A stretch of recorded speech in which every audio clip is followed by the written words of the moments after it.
It's a special edition of the GFA News with me, Shaban Mohammed. Follow us on all social media handles at Ghana Football Association. Coming up, FC Samatex crowned champions of the 2023-2024 Ghana Premier League. The 2023-2024 MTN FA Cup trophy arrived at the University of Ghana campus on Thursday ahead of the Sunday's final. On women's football, the ongoing Regional Women's Football Championship playoff gets to the final stage. FIFA Talent Development Scheme program held at the Marriott Hotel. Stay tuned for more details.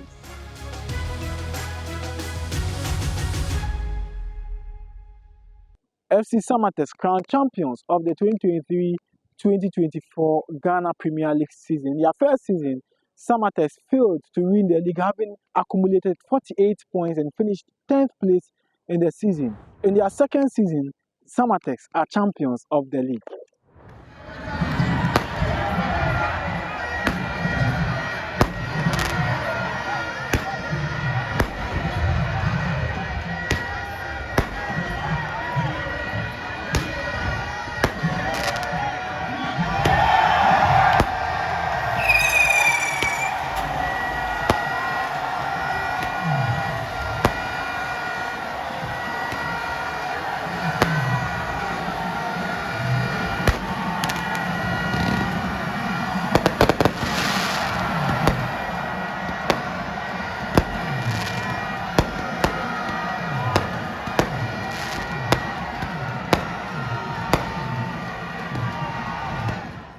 The magic is hard work, commitment from the players, hard work from management, motivation from the investor, Richard Sanchez. We are very grateful to him. He supported us very well. He motivated the boys with moral talk and then good support. Yeah, we are going to Africa, so we are going to prepare and then see how we can go. I'm so happy. I'm so happy for the people here. I'm so happy for the community. What I can say is I'm most grateful to them, to the club owner, the board chairman, and the supporters. But so when you said the Yankupon team here, and you baby say, no baby say, and they say I'm a one Masalo cover. I'm a Benyasa trophy. I met me the message who said me a Ghana Premier League champion 2023-2024. Or 2 4 Yamadan say, and I'm a fans for you now. Say, the feeling is amazing, man. It's amazing. What can I express my feelings right now? I'm overly excited. The feeling is so great. Just look at me right now. I'm very much excited. Very much excited. Thank you to everybody. Thank you to Bosha, but everybody in this Ghana. And I thank my colleagues too. Thank them very much. I'm very excited. Thank you. We happy. Come on, boy.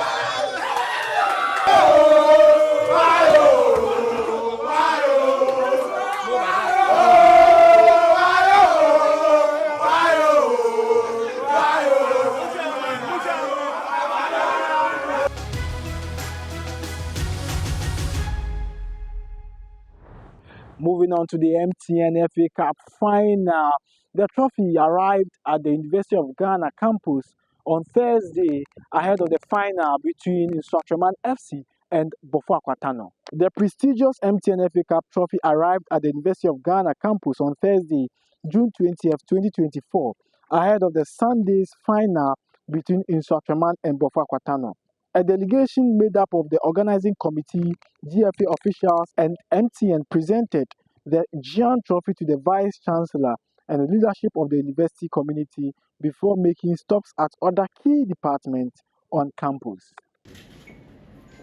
We are here for a very short mission. The biggest football competition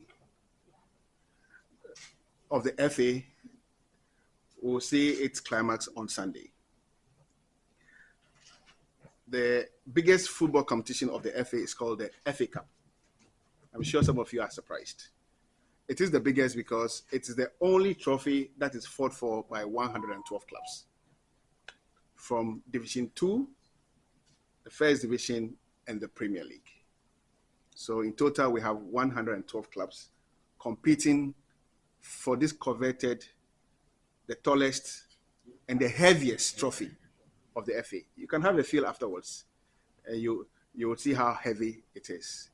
The two combatants on Sunday are two newbies when it comes to the FA Cup history. Incidentally, the two teams come from the same region. Hence, our decision to christen this the Bono Derby. So we have Instructorman from the Bono region and Tano Bofakwa also from the Bono region. They are the two teams who have meandered their way all the way to the grand finale. Now, somebody will ask, why University of Ghana? First of all, currently in our dear country, your institution boasts of the best football facility. This amazing, beautiful trophy deserves to be associated with the very best when it comes to football infrastructure. Now, football is also played by the youth. And within this vicinity, we have not only hundreds, thousands, maybe millions of youth within this small vicinity called the University of Ghana vicinity. And therefore, we thought that if there's any venue that can have the best of attention, the best of patronage, to create the amazing football ambience and atmosphere that we want, it should be the University of Ghana. Hence, our decision to bring this trophy or this game to your good selves, being our landlords. Most importantly, for you to have a feel of how it looks like before those two teams will march onto the pitch on Sunday. It promises to be very, very interesting. We know that the stadium will be packed. There'll be loads of entertainment, loads of giveaways by MTN. As usual, they are full of surprises. There'll be several spices to the cake on Sunday. The arrival of the trophy will have a wow factor. And I'm sure people will be looking up to how the trophy would arrive in the stadium. The two combatants have promised us good football. So thank you very much for opening up your facility to us. We believe that the University of Ghana would always be a strategic partner to the Football Association in our determination or in our attempt to develop football. And beyond this exercise, we intend to engage you more. In fact, we intend to make this facility the permanent home of this fixture. The clubs, whether it's Hearts of Oak, whether it's Kotoko, whether it's Isratre, Man, or Dreams FC, we know that the grand finale of the MTN FA Cup will be here with the students. The anticipation builds up for Sunday's final at the University of Ghana Sports Stadium on Sunday at 6 p.m.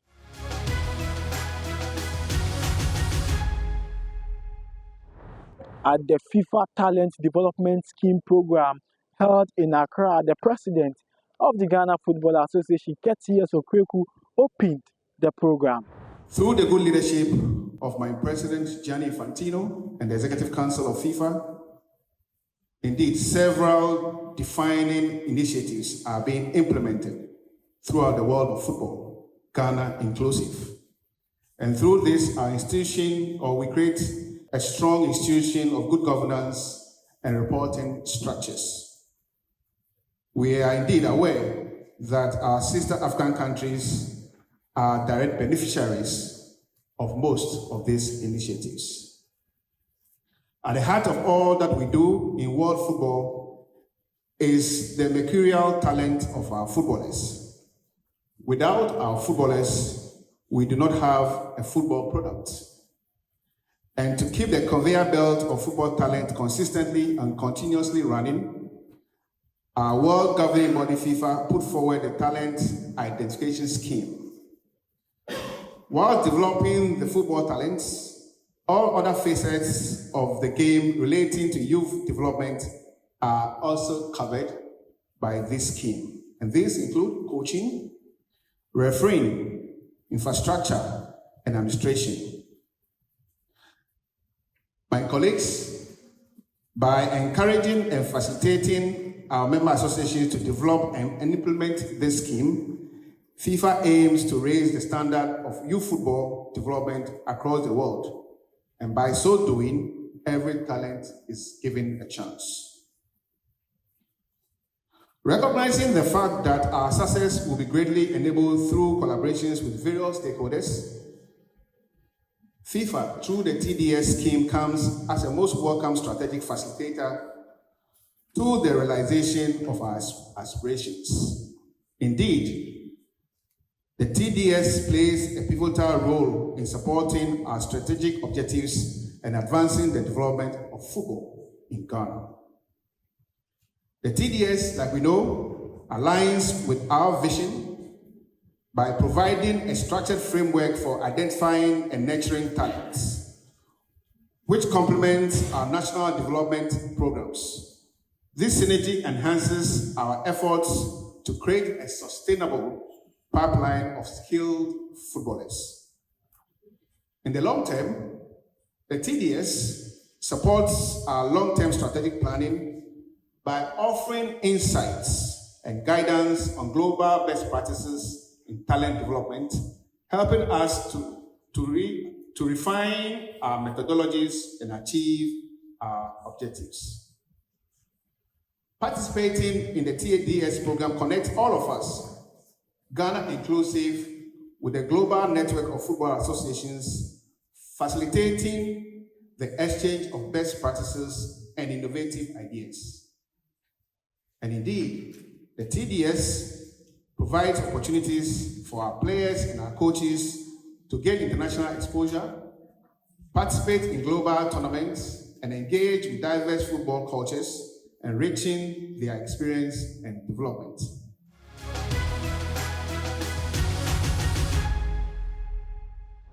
At the FIFA Talent Development Scheme, the technical director of the Ghana Football Association, Professor Minta, also spoke on the importance of the program.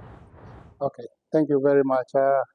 Let me start with the long-term objective. The whole long-term goal or target is to unearth talents, develop talents, and develop the youth for our youth national team so that we can feed into the senior national team. For the short-term project is to scout the northern regions, the 3 northern regions, in terms of the talents that they have, Upper East, Upper West, and northern region, and put them in the academy, which is set up in Congo with Bolga Secondary School, Big Boss. We have already started the process to establish a second one in Ashanti region, Kumasi specifically, which will comprise of Bron Ahafo region and then Ashanti region, students recruited from the basic schools to that academy. And then the same year, this 2024, we are opening another one in Greater Accra region. Hopefully it will be in Pram. Then going forward, the target is to get every region one academy. So in all, we are looking at the 10 regional football regions. So maybe in the next 5, 6, 7 years, each region will have its own academy. And that is where you can assemble all the best talents for each region. And then from there, we tap from the pool, and then they feed the youth national teams, and then grow to be part of the senior national teams for both boys and girls. My long-term goal is that Ghana should not run out of talent. Ghana should be the chain. The supply chain should keep going.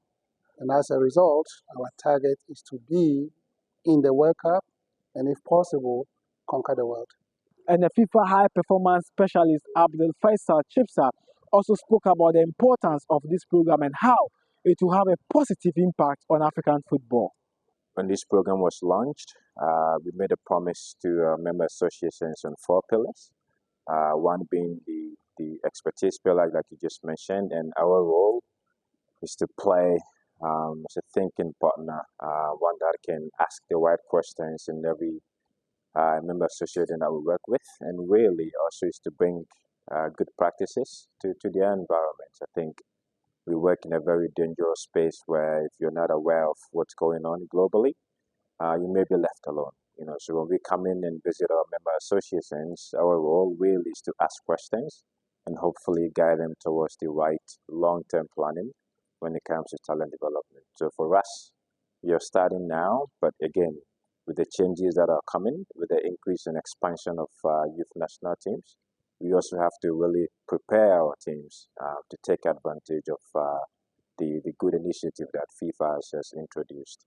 So hoping with the increment and expansion, we'd have more teams participating, but again, we want to make sure we keep the competitions as competitive as we can and that means helping prepare our member associations to the best of their abilities.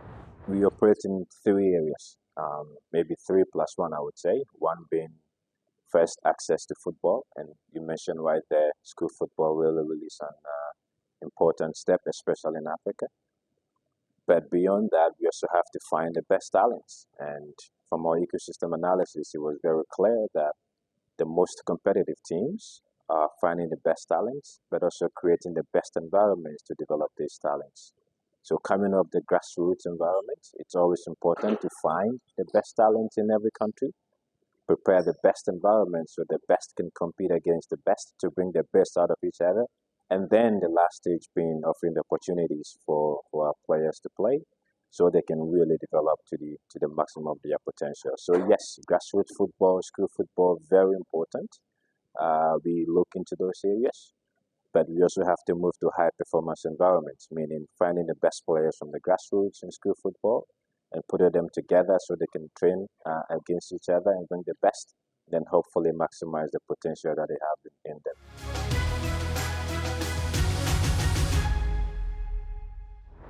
The president of the Ghana Football Association took the opportunity to advise the young players to stay focused and grounded as they embark on a football career path which would have a positive impact on their career. We have the chance to meet each other today. You being the historic first batch of the FA Elite Academy. You should indeed happy and count yourself blessed to have been offered this opportunity, part of this school. Your FA is very much committed towards this project. Today, you would have the chance to be with our friends from FIFA who have been very supportive of this elite academy. So when the request was made for us to bring you from Upper East part of this project, we didn't hesitate at all, because we thought it was important for you to hear, and also to experience Pram Pram. What you have seen in Pram Pram is what we intend to do at the KTS Okraku in Congo Center. Life is a journey, and what you have seen in Pram Pram is a journey.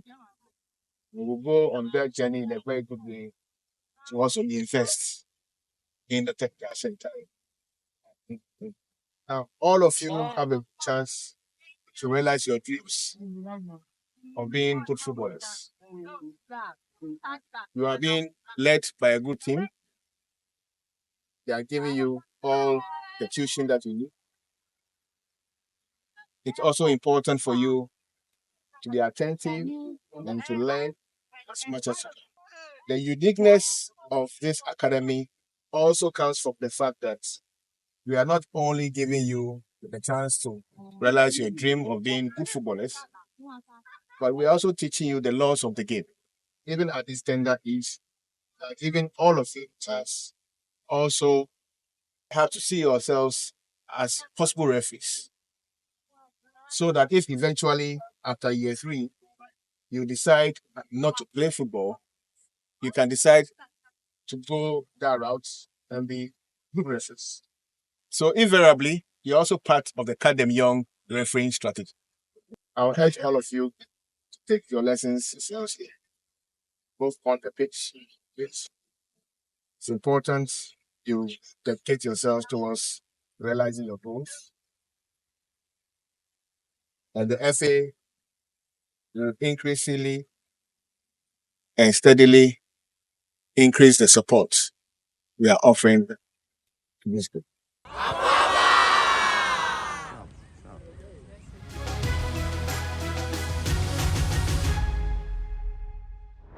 And more on the Women's Football Regional Women's Championship playoff will complete this weekend. And Matilda Domedo will give us extensive review of what is currently happening at the Southern Zone in Sugakope.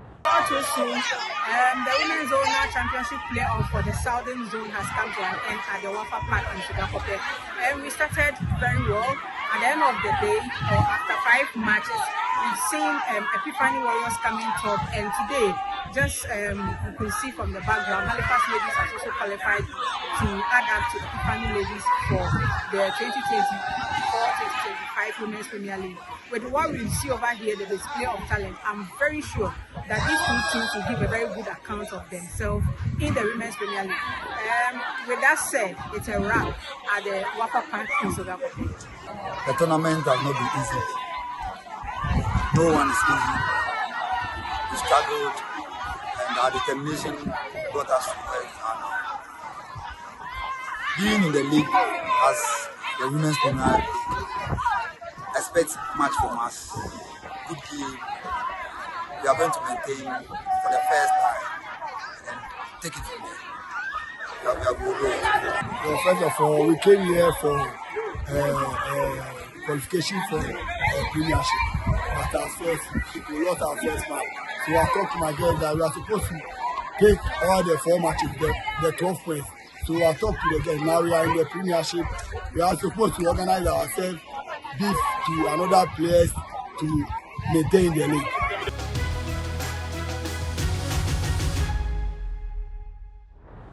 So it's time for Most Corner. This is GFA News. My name is Shaban Mohammed.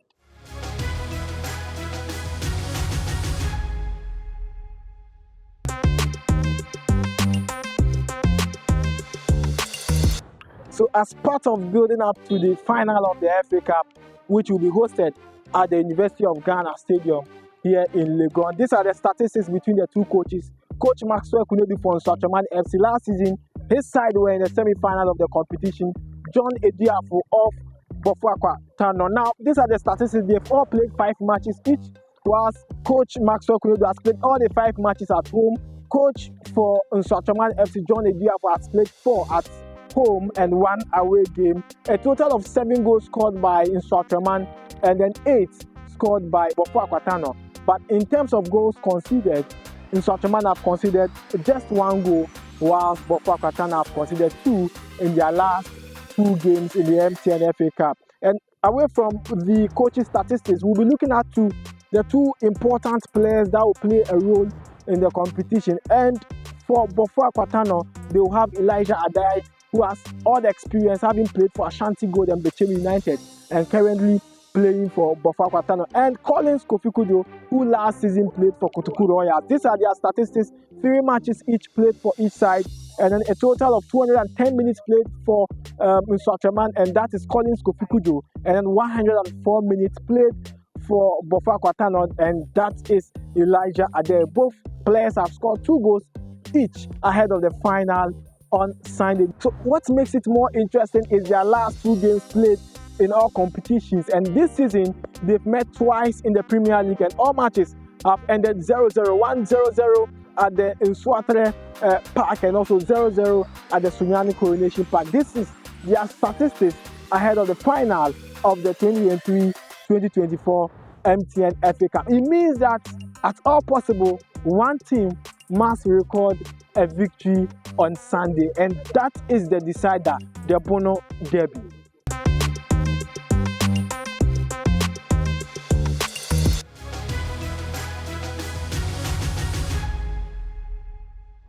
Thank you for joining us on today's edition of the GFA News. You can follow us on all social media handles at Ghana Football Association on Facebook and also on YouTube. My name is Shaban Mohammed. We draw the curtains here. See you same time next week.